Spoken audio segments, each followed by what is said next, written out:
Alright, now we're sneaking into Wombosi's yacht Oh, on the Mediterranean Sea. So it's time fancy to actually old. get to him. He's got a fancy old-fashioned car, I see. Boat's only 2 miles out. We're not in international waters yet. Worry about that later. I need you to cut off any means of escape from Wombosi first. There's a mini-sub down below and a helicopter on the top deck. He certainly Whatever you came have to do prepared. to render them unusable. Copy. It's more of a case of you're never too careful, so Jason will have to do a bit of extra work here. For as careful as Sorry, he is. not letting you do your banter. Hey, have you heard about that cat? You know, wouldn't it be funny I if thought you... about you spiritually, Dweebs, don't worry. You know, wouldn't it be funny if you could actually drive the car for some mayhem inside there? Unfortunately, you can't. I have to commend, High Moon. They managed the quality for the models for a 2008 game is pretty good. Oh actually. yeah. High Moon Unfortunately- always gave 150% on their projects. It's stuff like No, go on, Dweebs. it's stuff like that, being able to interrupt conversations with a gunshot, is why I love the Hitman World of Assassination Children's, but you can do that on everybody. Oh, Dwibs, you'll probably love War for Cybertron then, because they're... Okay, not only can you interrupt banter and dialogue, but they actually make certain bouts of dialogue for if you interrupt at a certain point as well in that game. Like again, the expense is bad. Unfortunately, as noticed in the first part, there's a lot of screen tearing and a couple of freezing moments. But and sometimes there's also some texture pop up. You might notice it a bit all over the place. But overall, the quality of the game for something released in the early 2008 is for a budget of a tuna sandwich. It's actually again pretty decent for the standards of the time, especially a licensed one. I know. High Moon Studio are amazing. Like, just for example, after War for Cybertron was a success, then Activision did an Activision, essentially. They split High Moon Studio into two smaller teams and forced them to have to make not only a sequel to War for Cybertron, but also a video game tie-in for Dark of the Moon. And pretty much anyone can tell you at this point that video game tie-ins can be a pain these days. Well, okay, maybe not these days, but at least in the mid-2000s or 2010s when you absolutely had to do over it. The years, at the very Also, least. Joe, it's not so much a pain these days because they're rarely made. Well, okay, it's also less of a pain these days because nowadays some companies are willing to not have to rush them, or at the very least they have more preparation time, but yeah, I'm not gonna act like that still isn't an issue these days, when they are made anyway. But no. So you'd think, unless you'd think a studio would have really crumpled under all that pressure, making a sequel not too long after the first War for Cybertron game, while in addition having to make a tie-in. What they did, Fall of Cybertron ended up being even better than War for Cybertron, and Dark of the Moon was an amazing video game tie-in. I mean, sure, it got a 71 on Metacritic, but going off of video game tie-in standards, that is kind of a miracle, given the circumstances that they had to work with. Like, seriously, they were riding high. They were on top of it. Nothing can stop them. And then Activision, for some ungodly reason, took them off the Transformers games, put them on Deadpool. Meanwhile, they gave the third War for Cybertron game to Edge of Reality. So here's what I don't get. So you have a studio that's made a superhero game, you put them on Transformers. Meanwhile, you take the team that was doing Transformers and put them on the superhero game. And mind you, I won't act like the Deadpool game was terrible, but... well... I don't feel like really High Moon... yes. It's enjoyable, but I don't think High Moon Studio were really put to the best project at the time, because you can tell the strain with that one. Mind you, they still managed to make it good, but given that, it took taking them off of Transformers, that leaves a sour taste in my mouth. That, and I just wonder, why High Moon Studio at that very moment? Yes, the Deadpool movie and all, but... surely it would have been more integral to put Edge of Reality on it. I mean, don't get me wrong, Edge of Reality aren't the best, but at least give them another superhero game, whereas High Moon Studio, you took High Moon Studio off the Transformers franchise right when you had Age of Extinction coming, which leads into Rise of the Darkspark, which is a crossover between the Bayformers verse and the War for Cybertron verse, where the two sides never actually meet in story. Whoopee! What about the 3DS version? I'm not as familiar with the 3DS version, but apparently that's a similar case there too. I think it was made by Way Forward, that one. So that one may have been fine, but let's be honest, it was the console version that really sung things. Also, I know that I just praised that, the graphical quality in the game had a cutscene with they show up first and the walkie-talkie, which is clearly low res.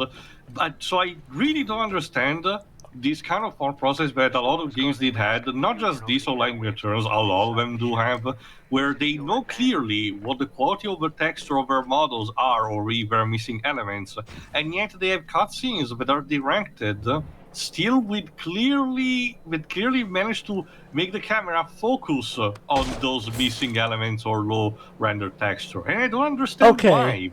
It's incredibly easy to direct in a way that you can mask away those shortcomings, but no, just proudly present them first handing to the viewer or the player. Why? I would argue that there's a big difference, though. This game was made and released in 2008. Sort of closer to, the dawn of the 7th gen of gaming.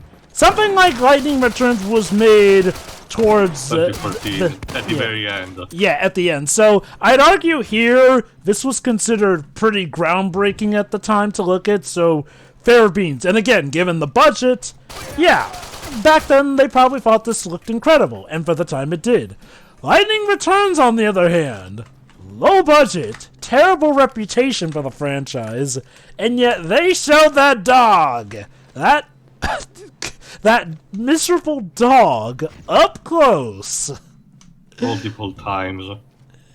And yeah, I mean, this was at a point where, we knew the PS4 and Xbox One were coming, and yet they really put their foot forward with the latest installment of the Final Fantasy franchise with Lightning Returns and all its ugliness. Look, I've said this in the past, but I feel like a lot of developers kind of missed the boat on jumping in on the PS4, Xbox One early for their games. Like, look, the biggest example I will always use are DuckTales Remastered and Castle of Illusion. It's like, you should have waited a few months. Not just that. Some games that tried the whole jumping in between generations, similar to what has been happening in the past at least past 1 year with the games released for the PS4 and the PS5 simultaneously. For example, games that did that back then, both on the PS3 and PS4, had the PS3 version basically being unplayable. The two major cases being Tales of Destiria and Middle-earth Shadow of Mordor, where, again, the PS3 versions had to be either neutered down or had a performance that was just awful, and it makes you wonder why they did do it in the first place. People were shocked where NetherRealm Studios cancelled outright the PS3 and Xbox 360 version of Mortal Kombat X, and instead I was like, no, it's far better this way. I'm sorry. Because I dread to see what it came out in look 2015. like. By that point, yeah, people were jumped on board to 8th gen. Alright, let's see what's inside here. I think it's another collectible, maybe? No, okay.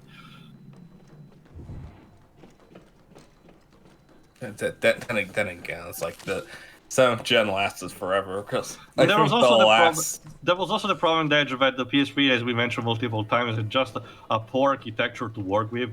Unlike in this case, where the PS4 is much more natural to work with, so you can easily make a game for the PS4, and then the PS5 is the version that just runs smoother and loads better textures,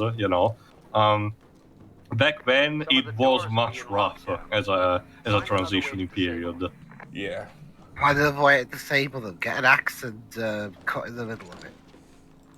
Yeah, I thought I was supposed to do a hacking minigame, but no, you just need to put a bullet in it. That works. If only... prime quality spy Jason Bourne, everyone. Well, I mean, to be fair, would you rather... what would you rather do? Spend potentially crucial minutes hacking something, or just spend 1 second blowing a fuse? I played enough Dead Space games recently to know how to hack. That hacking something can be done in around 30-second stops, while keeping the tension alive. But that's still 29 seconds more than necessary. Yeah, again, that's why I always go. That's why I always just charge in with the enemies. It's quicker. Although, granted, I don't do that with Hitman because, well, you can't really do that with Hitman. I mean, and again, it can, but it makes it harder. I can assure you, Luis, that in this game, it's the fastest way to a game over screen. Yeah, again, yes, like that with Hitman. I mean, there are times I've been able to get away, but they were rare, even on casual mode. Mm-hmm. The second to last level in Hitman 2016 is the most hardest with that.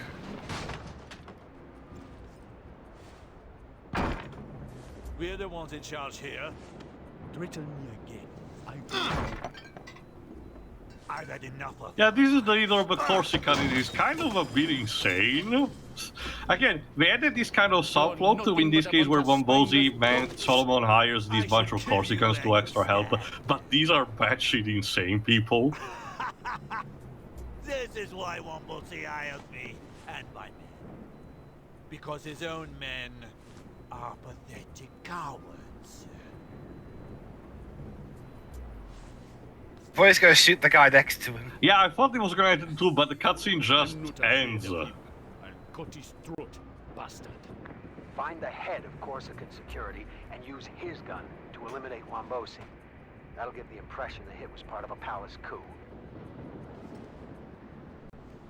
I'm starting to get the feeling that the game was planned to have like more elaborate, some cutscenes had to be cut short because of budget constraints. Probably. Because that's what it feels like. Because I mean, it's kind of like one of the things that, like, for example, I've been playing Stranger of Paradise Final Fantasy Origin. Like, you can tell that that the developers were placed under budget constraints as well, because while you can walk around in Castle Cornelia, you can't actually walk around in Cornelia itself. Instead, you have to pick NPCs to talk to via menu. It's like something called Weast. Yeah. To be fair, it's not necessarily a problem. It still works at the end of the day. But yeah, you can tell that the developers probably wanted to render the full town but couldn't. That being said, you still have the cutscenes happen normally in the town. It's just that you can walk around in it. You don't look at pictures of the characters. Well, considering again that I'm recording this, it was the demo. I wonder if it's gonna be completely like that also for the finished product. That's the thing. Considering this demo was literally released a week before, and it transitions into the full game in terms of the progress. Well, I'm pretty confident what we have here is the final spot. It does the same thing that some other Square Enix demos do, and cut away part of the game, like that the whole bit about where the Chancellor sends you away to actually kill some monster, but it's just summed up in a text. Well, that's true. But again, it kind of has. But that being said, I doubt that it's going to be different in the final game, considering this demo is literally only a week before. So I'm pretty confident this is final stuff. We'll see. No. Anyway, for the time being, again, we are the second bit already, disable the helicopter. After that, we can actually go and fulfill our mission with Wombosi. I will admit, it is very interesting actually getting to see this fabled mission that was referred to Only in the first movie. hinted. Well, okay, if you remember correctly, in the movie eventually we do get to see at least a part of it, mostly just the parts of conclusion, it. which will be reflected. But in here, yeah, we look at it's basically kind of like your major first act. I get the idea why they did that. It's such crucial in the events of Bourne, so we probably wanted to just emphasize it a bit more. And even with the cutscenes, the story does seem pretty well fleshed out so far too.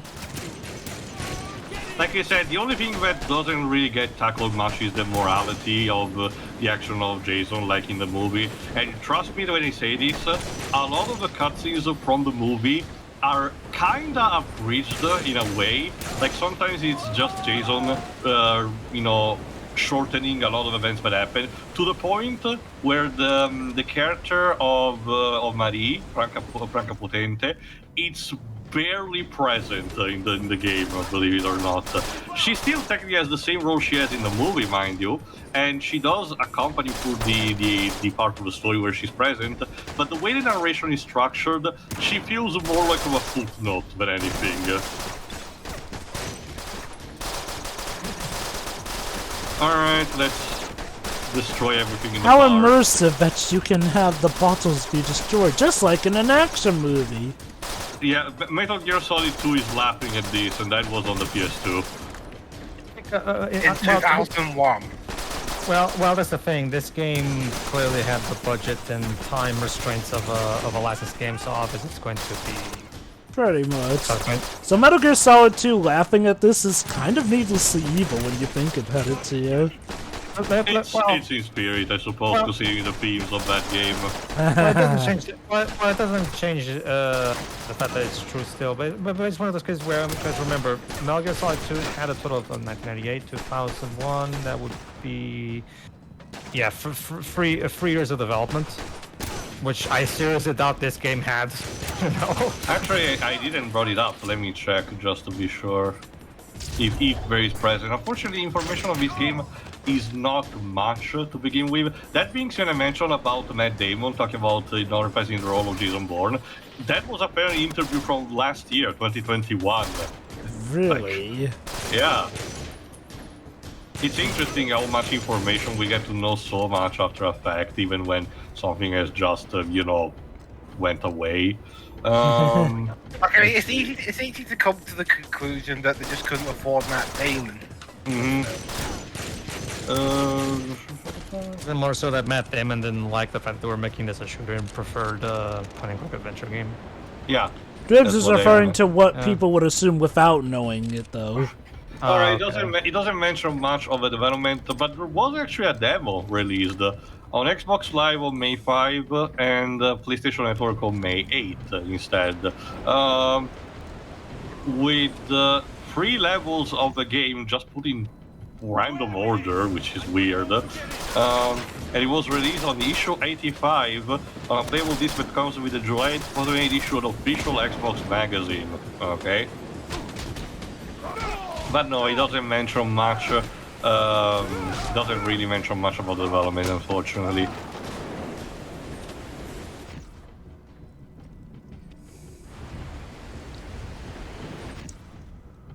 Also, just to mention quickly, because I found this line particularly amusing, apparently back when in 2008, just to mention the outstanding professionalism of gaming journalists even back then, GameSpot nominated this game as one of the most surprisingly good games of 2008, but it lost to a game for the Nintendo DS called Air Traffic Chaos.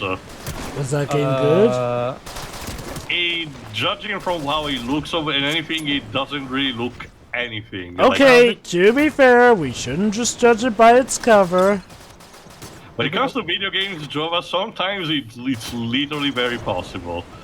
I mean, especially okay. since nowadays we don't have any more cases like Bad Box Art Mega Man. I mean, okay, if you're going to talk about how I'm guessing 2008, right, Teo? Yeah. Okay, I guess picking World Ends With You would have been too mean to this game. I mean, so they went with. Not just that. What about Metal Gear? What about Metal Gear Solid 4? Hold on. Did World Ends With You come out in 2008? Yes, it did. Also, okay, to be fair, what I was talking about.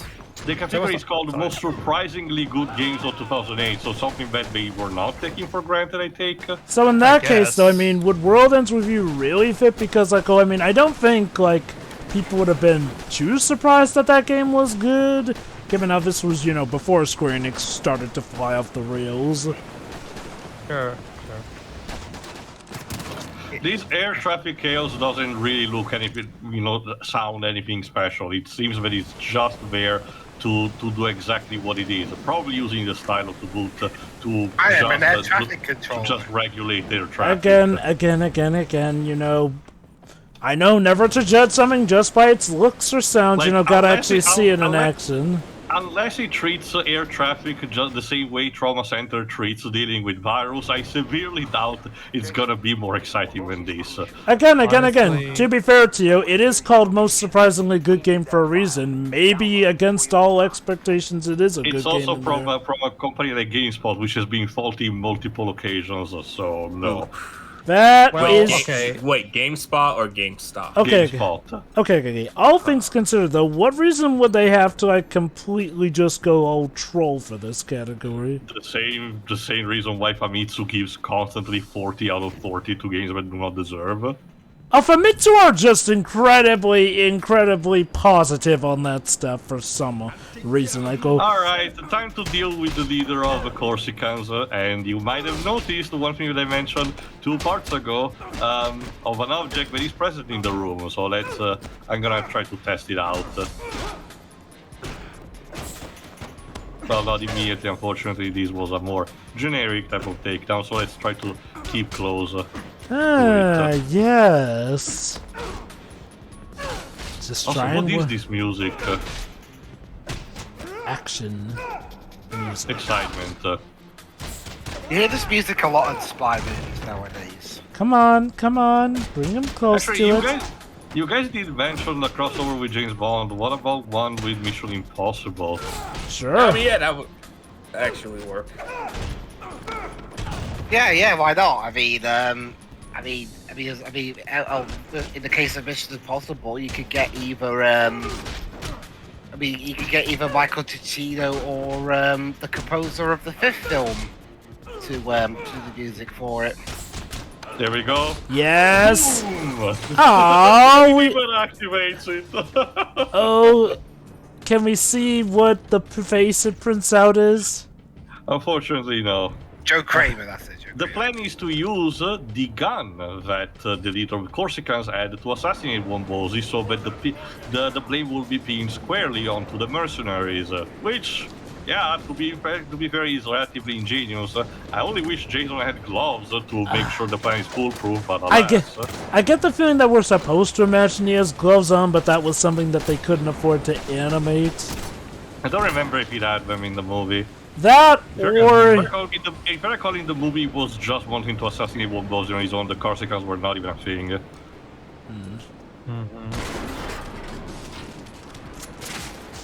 Thank you.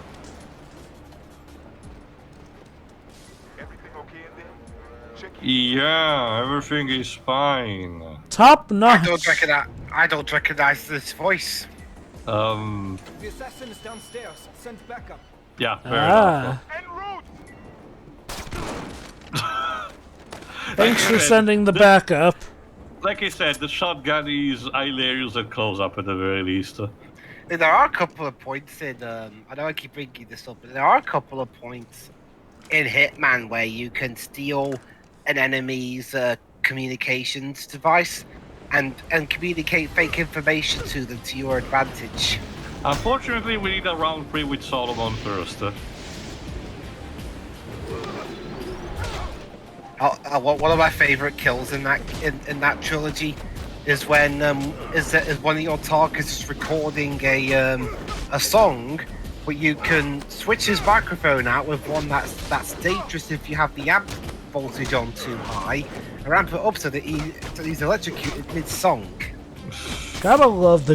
You It's know. a Looney Tunes routine. You know what? I will give the Hitman Agent 47 the game series credit. When it's good, they really do know how to let players be free in choosing how to do things and that. Yeah, from what I understand, the only games that were not even bad, but were just kind of weak compared to the others, were the very first one, Codename 47, and Absolution. Bonk. Absolution's problem, from what I understand, were some weird choices in gameplay. And also the marketing.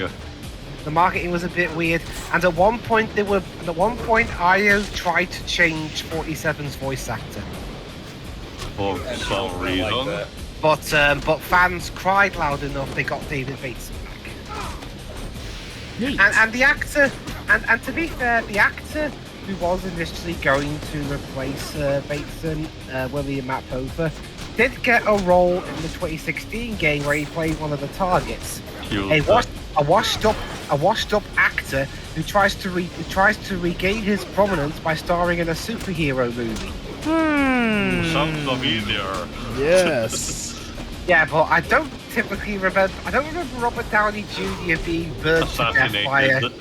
I don't remember Robert Downey Jr. being burned to death by a sabotaged robot machine. It happened behind the scenes. They included that in the Ultra Blu-ray Diamond Edition. In what movie? Yes. Yeah. Yeah! Go show him who's All boss, right. Jason! Time to kill Solomon. Well, apparently this time it works. Are we Okay. sure? Well, what if he's like that one guy from Yakuza 0 Alright, that time just for a keeps coming? Time for the Time for the CG cutscene about Wait. Wombosi, but if you remember the movie, he's already Yeah. dead. And his daughter is there. Wait, Dad, I thought he was asleep. And this is what compelled him to go... But again, if you remember, there was the twist of the movie is that there was someone else on the boat.